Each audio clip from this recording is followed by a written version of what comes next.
Hello dear student, good morning everybody. 12th science में chapter number 5 हमारा continuous है, पर आज हम वेडनेसडे है तो JEE एंड गुड सेट के मैथ्स में वीडियो देखेंगे। तो आज के लिए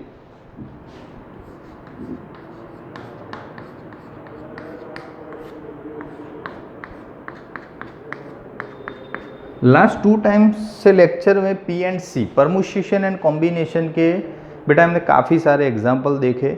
ऑलमोस्ट सभी मेथड हमने देख ली, आपने भी बहुत सारी घर पे प्रैक्टिस की होगी। ओके, और उसका आगे हमने कंटिन्यू ऑलमोस्ट कर दिया है, अब सेम जैसे, और उसके नियरेस्ट टू एग्जाम्पल ही है जो आप कर सकते हो। ओके, तो आज थोड़ा नया चैप्टर का टॉपिक कंसिडर करते हैं, binomial theorem.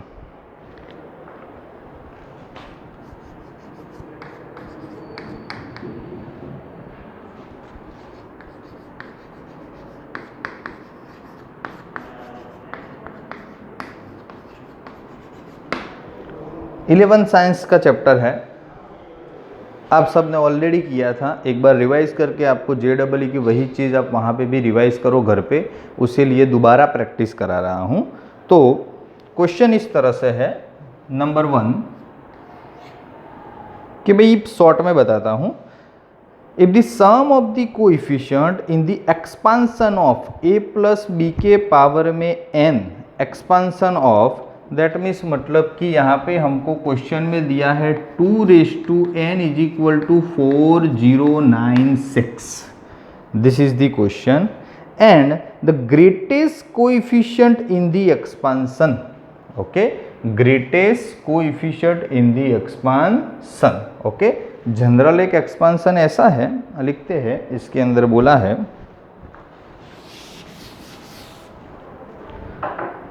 a plus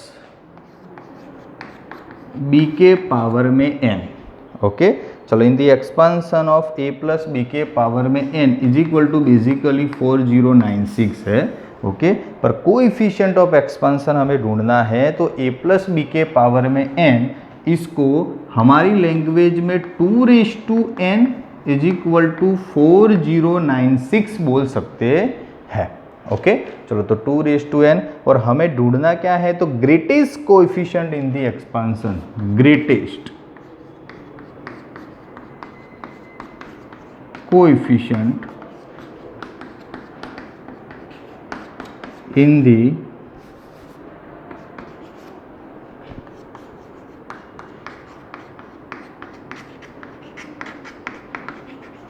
expansion, greatest coefficient हमें ढूंढना है। ऑप्शन ए क्या है, 1594, ऑप्शन बी है 792, ऑप्शन सी है 924 एंड ऑप्शन डी है 2924। ओके, चलो, इतना हमें ऑप्शन में दिया हुआ है। ओके, चलो, उसके आगे अभी कैलकुलेशन स्टार्ट करते हैं। तो सबसे पहले ये आपको थोड़ा क्लियर कर दूं, ये क्वेश्चन है a प्लस बी के पावर में n इज इक्वल टू 4096 दिया हुआ है। ओके, और हमें कोएफिशिएंट की बात की हुई है, तो इसके इक्वेशन के फॉर्म में हम लिख सकते हैं कि 2 के पावर में n इज इक्वल टू 4096। चलो, अब क्वेश्चन से आगे बढ़ते हैं कि 2 के पावर में n इज इक्वल टू 4096, तो मैं 4096 2 की कितनी पावर करूं, तो ये 4096 आएगा। तब कैलकुलेटर में 2 जा 2 2 जा 2 ऐसे करते जाइएगा, तो 2^12 करोगे तो 4096 ही होगा। तो इसकी और इसकी कंपैरिजन कीजिएगा, तो answer n is equal to क्या आया, 12। क्या आया, 12। ओके, ये स्टैंडर्ड फॉर्म मैंने लिखा है, क्वेश्चन तो हमारा यही है, 2n इज इक्वल टू 4096। चलो, उसके ऊपर से आपको एक n मिला, यहां तक का काम आपका क्लियर हो गया। ओके, नाउ अल्टीमेटली हमको ऐसा बोला है कि भाई greatest coefficient in the expansion, चलो एक जनरल फॉर्म है एक्सपांशन का, a प्लस बी के पावर में n। ओके, अब इतना तो तय हुआ, n इज इक्वल टू 12 मिला है, तो a प्लस बी के पावर में 12। ओके, चलो अब 12 पावर होगी तो टर्म कितने हो गए? 13। पावर में 2 होते हैं तो टर्म 3 होते हैं, पावर में 3 होता है तो टर्म 4 होते हैं, जितनी पावर उससे 1 टर्म ज़्यादा। तो 12, तो total term is equal to 13। Okay, और सबसे बड़ा कोएफिशिएंट किसका होता है?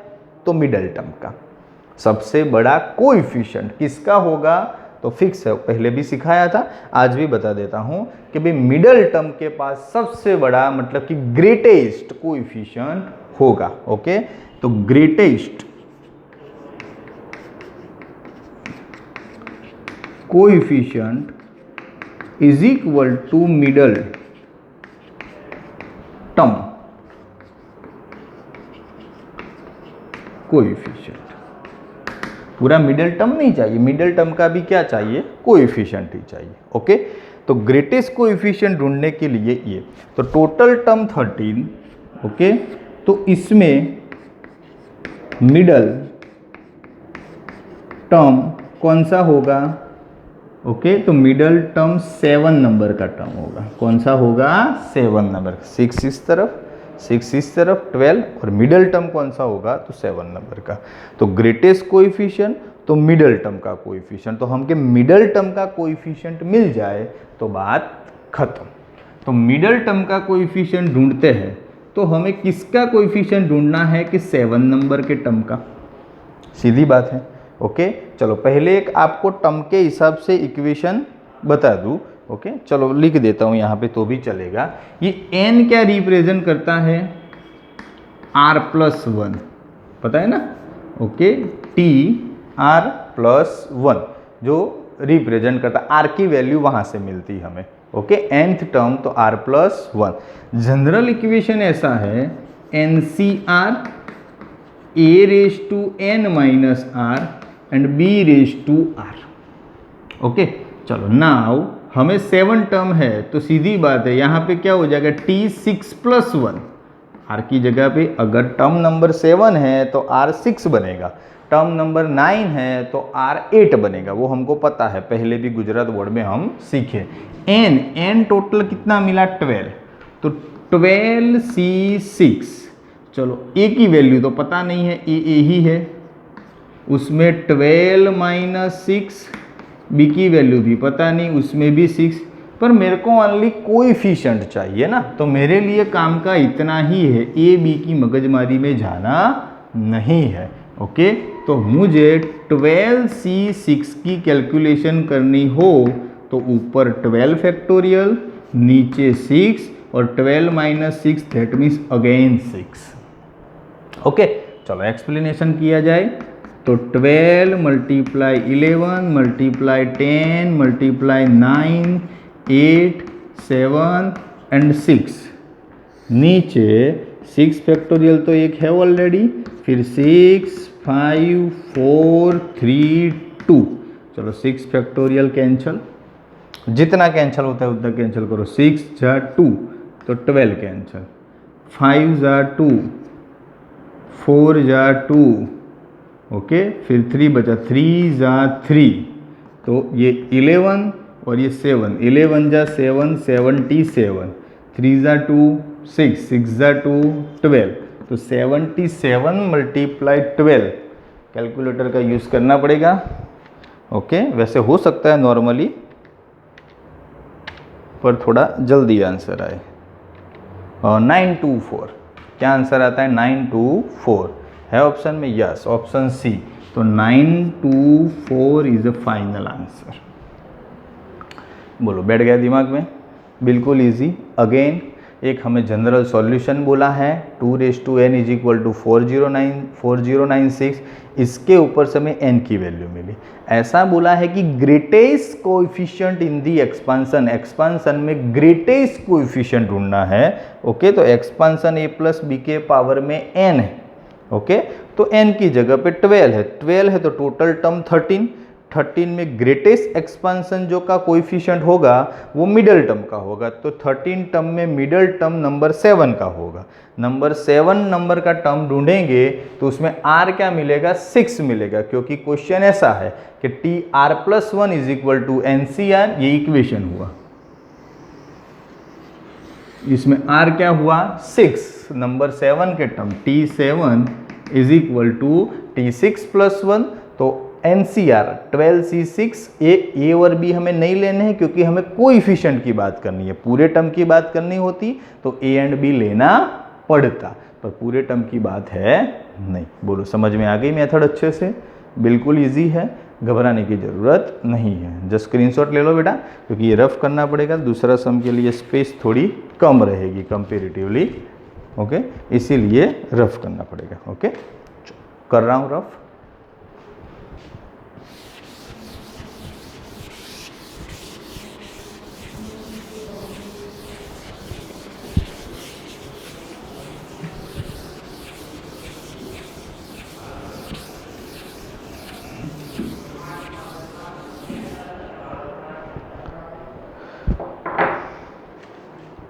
Next, number 2, if the coefficient of x raised to 3, coefficient किसकी बात की है, नंबर 2,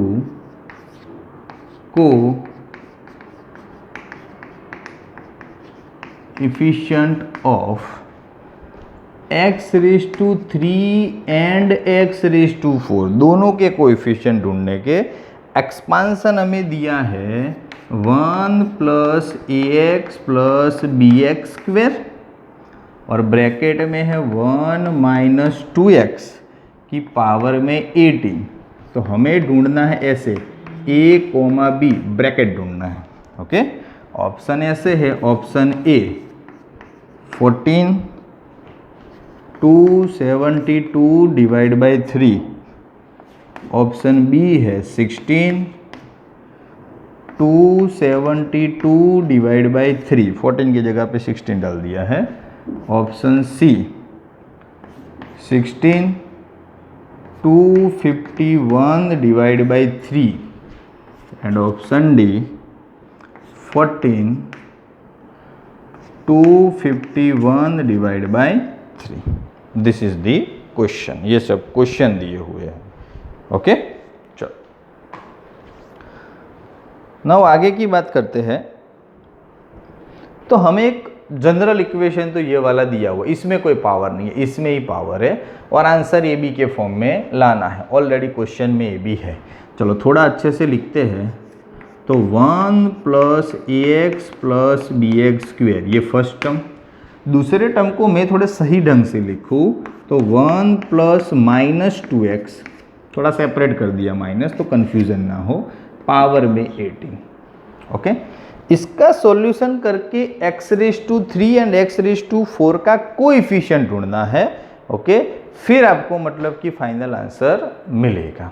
ओके, चलो तो x raised to 3 and x raised to 4 का कोएफिशिएंट इस फॉर्म में, क्वेश्चन में और कुछ तो ज़्यादा लिखा नहीं है, इन दी एक्सपेंशन ऑफ। चलो तो सबसे पहले थोड़ा इसका एक्सप्लेनेशन करना पड़ेगा according to the binomial theorem. ये तो कॉमन है, इसकी 18 पावर है तो उसको सॉल्व कैसे करते हैं कि फर्स्ट टर्म 18C0, 1 की कितनी भी पावर हो, इक्वेशन ऐसा है 1 की 18 पावर आएगी और इसकी 0 पावर आएगी, फिर धीरे धीरे मतलब कि क्या हो जाएगा, पावर कम होती जाएगी। पर 1 कहीं पे भी लिखने की ज़रूरत नहीं, क्योंकि 1 की कितनी भी पावर हो वो सेम ही रहती है। ओके, चलो तो -2x की पहले 0 पावर आएगी, वो तो 1 हो जाएगा। फिर 18C1, 1 की तो नहीं लिखनी है पर -2x की धीरे धीरे बढ़ेगी 1 पावर। फिर 18C2, -2x की कितनी पावर 2। फिर 18C3, -2x की कितनी पावर 3। फिर 18C4, -2x की कितनी पावर 4 पावर। ऐसे अप टू इनफाइनाइट, वो तो n तक जाएगा। तो हमें सभी टर्म नहीं लिखने हैं, कुछ टर्म लिख के हमने छोड़ दिए। Okay, now first for efficient of x raise to 3, x raise to 3 के कोएफिशिएंट की बात करनी है। चलो x रेज टू 3 की तो थोड़ा समझिएगा कि जब ये दोनों का मल्टीप्लिकेशन भी देखना पड़ेगा। जब मेरे पास 1 है, क्या है 1, तो 1 तो विदाउट पावर वाला टर्म है, तब मेरे को प्योरली 3 पावर वाला टर्म ही पकड़ना पड़ेगा, तभी जाके दोनों का मल्टीप्लिकेशन और x रेज टू 3 मिलेगा ना। और उसमें भी कोएफिशिएंट की ही बात है, तो इधर तो अकेला 1 था, ये वाला टर्म उठाना है तो 18c3। ओके, अब -2 है और x है तो -2 पूरा ले लो, और है तो -2 की 3 पावर एंड x की भी 3 पावर, तो x की 3 पावर का कोएफिशिएंट है तो साथ ही साथ आएगा -2 की 3 पावर। ओके, जहाँ जहाँ 3 पावर बनती है, ये जीरो वाले टर्म के साथ 3 पावर वाला पूरा ले लिया, तो दोनों का मल्टीप्लिकेशन अलावा 1 कितने के साथ मल्टीप्लाई होगा, ये इधर 1 बनेगी, इधर 2 बनेगी, इधर 4 बनेगी, 3 नहीं बनेगी। चलो दोबारा ये ax वाली पेयर उठाए तो ऑलरेडी x के पास 1 पावर है, तो 2 पावर वाला कौन सा टर्म उठाना पड़ेगा, 2 पावर वाला। अब ये दोनों का कॉम्बिनेशन तो प्लस, पहले तो a है, इसमें x नहीं लेना, x के अलावा a है। चलो इसके साथ पेयर बनेगी इसकी, ये 2 पावर वाली, तो 2 पावर वाले में और कौन कौन सा बचा है, तो 18c2 -2 की 2 पावर, x तो हम कंसीडर नहीं करते। ओके, तो 1 वाला 2 के साथ पेयर बना के 3 बनेगा। ओके, और कहीं जगह पे वो 3 बनाएगा नहीं। अब x² की बारी, x² की बारी तो सबसे पहले b है, x² ऑलरेडी इधर 2 है तो अभी हमें 1 पावर वाला चाहिए। चलो तो 1 पावर वाला 18c1 -2 की 1 power is equal to 0। Okay, all over क्या लेना है, 0, तभी हम a और b ढूंढ पाएंगे। चलो कैलकुलेशन स्टार्ट। 1 तो लिखने की जरूरत नहीं, 18c3 दैट मीन्स मतलब कि क्या हो जाएगा, ऊपर 18 फैक्टोरियल, नीचे 3 और 18c3 तो 15 फैक्टोरियल।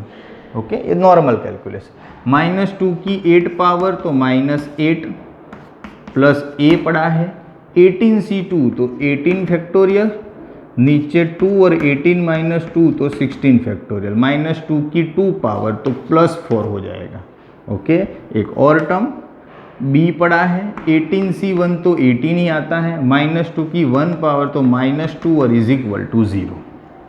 चलो परफेक्ट, थोड़ा आगे बढ़े, 18 17 16 मल्टीप्लाई 15 फैक्टोरियल पे अटक जाओ क्योंकि नीचे 15 है, 3 को एक्सप्लेन कर दो, 3 × 2 1 लिखने की ज़रूरत नहीं है, -8 है प्लस a, 18 फैक्टोरियल है तो 18 × 17 16 पे अटक जाओ, नीचे 2 फैक्टोरियल दैट मीन्स 2, 16 फैक्टोरियल है, अलग से 4 b पड़ा है, सॉरी ये माइनस है 2 वाला तो आगे ला देते माइनस।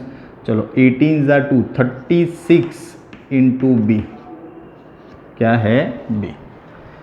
चलो 15 फैक्टोरियल कैंसिल हमारा, 3 से करोगे तो 6, 2 से करोगे तो क्या 3, तो बचा क्या 3 × 17 × 6। ओके, और इंटू -8 है, प्लस ये 16 कैंसिल, 2 से करोगे तो 4 को ही कैंसिल करो ना 2, तो बचा क्या a, फिर 18 17 and 2 -36b is equal to 0। Clear. चलो इतना आ गया। थोड़ा कैलकुलेशन आगे करते हैं, उसके पहले कैलकुलेटर का यूज़ करना पड़ेगा क्योंकि कैलकुलेशन थोड़ा लेंदी है।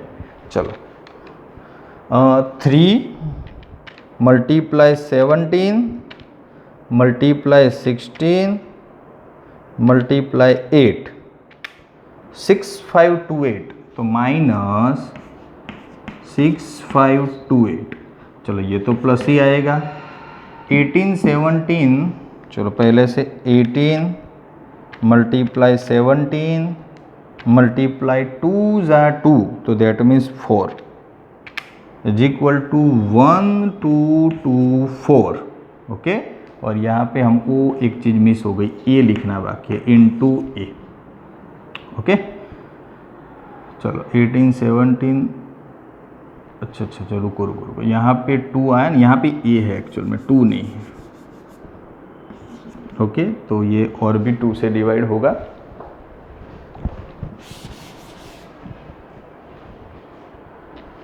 क्योंकि 18 17 2 यही है ना। चलो तो 18 17 इंटू 2, तो 18 मल्टीप्लाई 17 इंटू 2, हाँ ए 612 और -36 b इज इक्वल टू 0। अभी इक्वेशन सॉल्व करने की बारी है, पर उसके पहले देखो तो सब में से कुछ कॉमन सभी को 36 से डिवाइड करें तो चलेगा। तो 612 को चेक करो कि 612 डिवाइड बाय 36, यस 17 आता है। ओके और 6528 डिवाइड बाय 36,